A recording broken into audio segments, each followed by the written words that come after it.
Magandang hapon mga sabong. Magandang hapon. Ipapakita po namin yung gagamitin namin sa 2024 na mga kalahi. Yung mga breeding materials po namin dito sa Jade Skyline Bee Farm.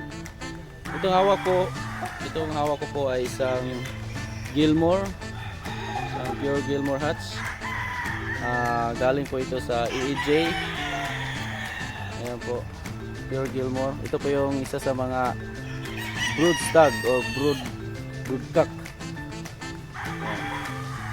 na gagamitin natin. Isang Gilmore Hatch EEJ line. Ito rin mukha. Ayan po. Ngayon po, ang pinipare po namin siya ngayon sa nakuha po namin na Gilmore din.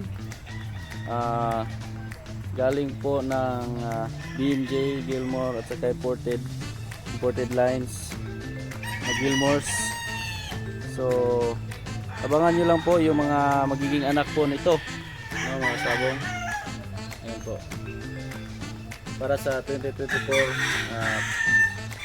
EEJ.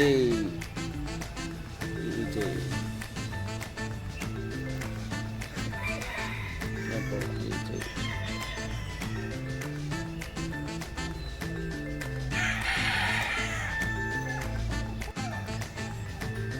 Magandang hapon ulit mga boss. Ngayon po ay ipapakita po namin ang aming isa sa mga broodstock na ginamit para sa 2024. Ito po ay isang pure Golden Boy sweater. Mula po ito sa EEJ Bee Farm. Ayan po, isang Golden Boy sweater.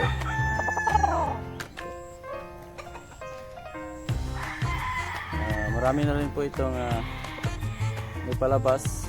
Ngayon po ay i-prepare po namin ulit.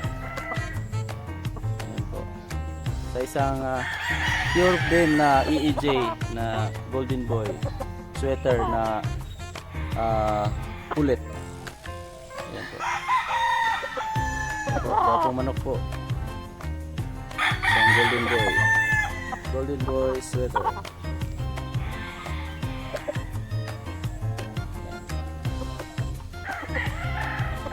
Ayan din po.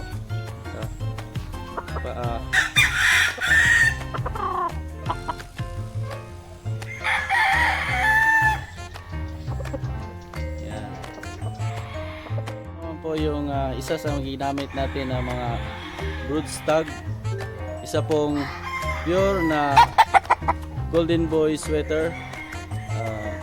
Tatay po nito imported, galing mismo kay Dimper, tsaka yung nanay po nito ay galing po sa Red Game Farm. So ito po yung ginamit po natin ngayon para sa 2024 stag 2024. Yan po, medyo nasugat po siya kasi po nalugan po siya ng yung palwa ng niyog. Buti na lang po yung na-disgrasya. So medyo kinabahan po tayo doon mga boss, kasi alam mo na precious po natin ang mga materyales. Buti na lang po na ito lang yung natamaan. Ito po, medyo natanggal po yung ano niya, yung tahid. So okay naman po siya.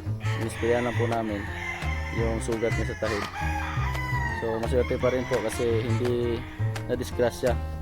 So ito, ipinare po natin sa pulit po na imported din na imported din na babae pulit. Sa Golden Boy sweater. Gandang manok po ito. Yan. Sa mga buyers natin dyan, hintay-hintay lang po tayo. At kung gusto nyo po mag-avail, message na po kayo sa amin sa Jade Skyline Bee Farm para ma-acquire nyo po yung mga anak nito, yung mga sisi nito. Yan po mga boss.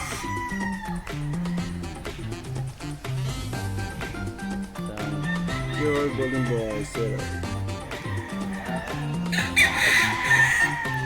Boss, ito naman po yung kanawayon po namin dito na ginamit. Medyo nahirapan po tayo kasi nangungurot po. Nangungurot po siya. Ayun, ang tapang. Ayun.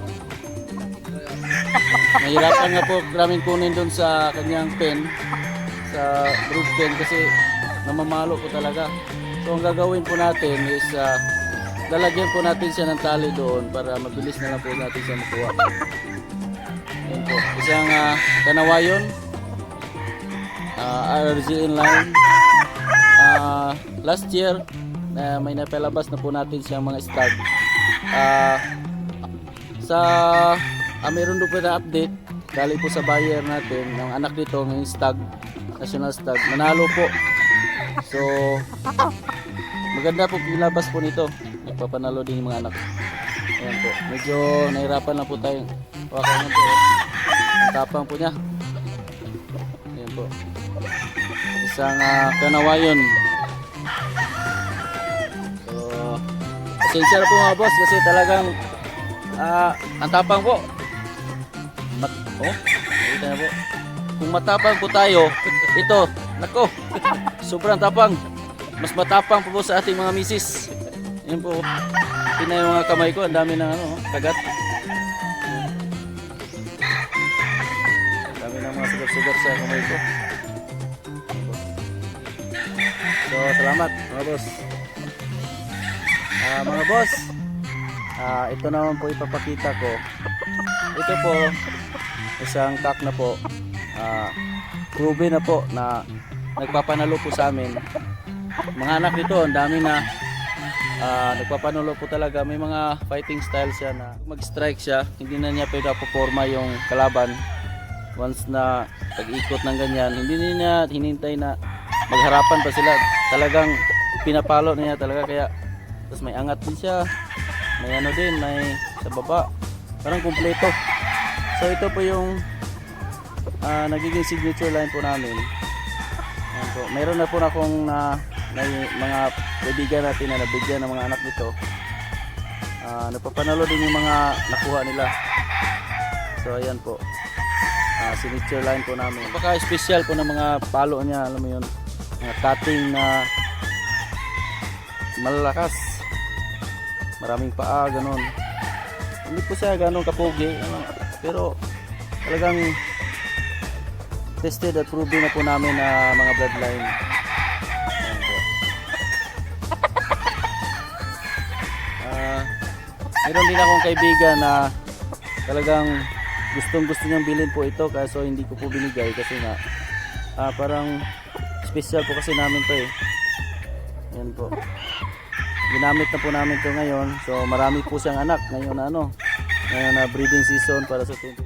Sa mga gusto po, mag-message na po kayo soon kung may mga season na po. Ayan, sa mga stag, papakita ko po sa inyo soon yung mga anak niya. Ayan. So ito po sa aming farm, tinawag na po namin siyang Skyline Red. Ayan po, Skyline Red. Ayan, ito po, isang Skyline Red ng Jed Skyline Game Farm. Sariling na po namin to, blend or combination. Signature na po namin to na line.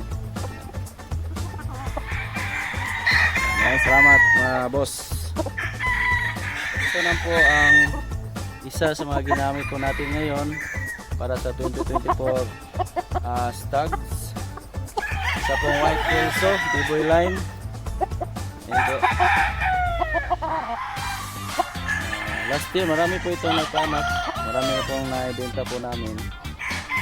Magaling po na manok. Maganda yung build ng katawan. Sa mga anak ng stag, buong katawan, magagaan, tamang-tama po pang stag build. Gana manok, kung titingin mo, ang laki ng manok, pero alam mo yun, ang timbang niya, ang gaganda. Hindi kayo mahirapan ito mag-adjust ng weight, kasi nasa talaga siya, yung mga stags, 1.7 to 1.8. ganyan. Pero yung kung titingnan niyo yung mga istasyon o ang mga katawan niya, hirapan tayo sa kalisod nito sa Magtagalog. Kuan, yun ang ano ba, lamang kayo kasi nga malaki siya, magaan. Yung nagiging kalaban is maliit para sa kanya.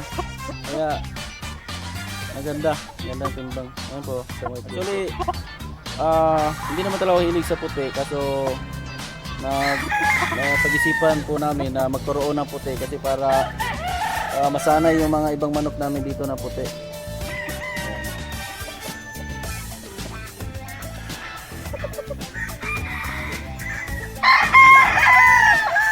Tapos ano din, tapang din. Ipapakita po namin ang isa pong broodcock po namin. Actually ito yung pinakauna po namin na-acquire na broodcock. Isa pong pure din na golden boy sweater. Ito po yung na-acquire namin noong 2019. So 4 years na rin siya. Yan, pero makikita nyo naman. Okay. Parang stag pa rin. Pero yung kurot niya, ano, tapa. Yung golden boy rin. Ayan. 4 years na po siya. Ito yung mga una naming na-acquire o ginawang materials dito sa aming farm. Ang dami na po niyang maging anak.